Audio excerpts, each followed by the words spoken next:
ইদানিং রাজ্যের মুখ্যমন্ত্রী আইনের শাসন কঠোরভাবে প্রয়োগের মধ্য দিয়ে বিরোধী দলসমূহের বারবারন্তকে থামিয়ে দেওয়ার জন্য যে কথাগুলো বলেছেন এই সম্পর্কে আপনি কি বলবেন?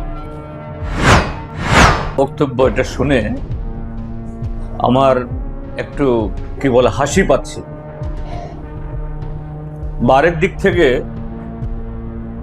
রাজ্যের মাননীয় মুখ্যমন্ত্রী এই ত্রিপুরাজ্যের জনগণের তরফ থেকে শুধু আমরা যারা বিরোধী দল না, প্রতিনিয়ত যে কথা উঠছে রাজ্যে আইন শৃঙ্খলা নেই, আইনের শাসন নেই, এটাই তিনি ঘুরিয়ে এটা স্বীকার করে নিলেন। অর্থাৎ তিনি এখন আইন প্রয়োগ করবেন, এবং তাও যারা আইন ভাঙছে, যারা উচ্ছৃঙ্খলতা করছে, অশান্তির পরিবেশ তৈরি করছে, তাদের বিরুদ্ধে না, তাদের বিরুদ্ধে কথা বলার মুরুখ তার নেই। কাকে ইঙ্গিত করছেন? যে সমস্ত নাগরিকরা, যে সমস্ত সংগঠন বা বিরোধী দল এ রাজ্যে আইনের শাসন নেই, নারীদের নিরাপত্তা নেই, যারা সরকারি সম্পত্তি লুট করছে, এদেরকে ধরার কোনো উদ্যোগ নেই, থানাগুলো মণ্ডলের নির্দেশে চলতে বাধ্য হয়ে,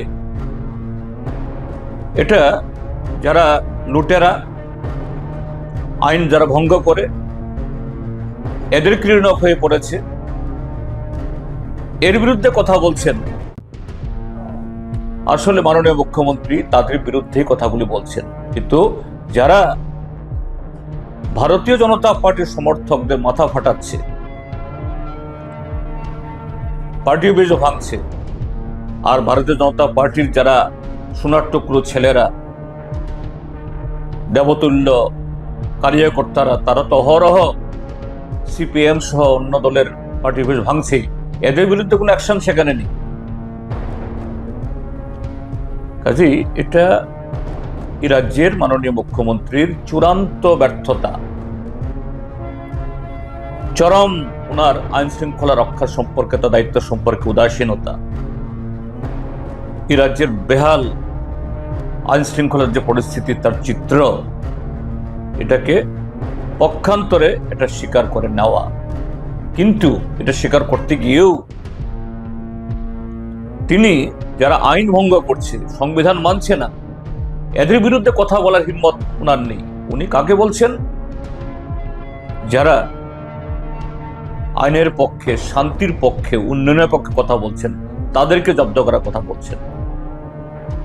কাজে মাননীয় মুখ্যমন্ত্রীকে বলবো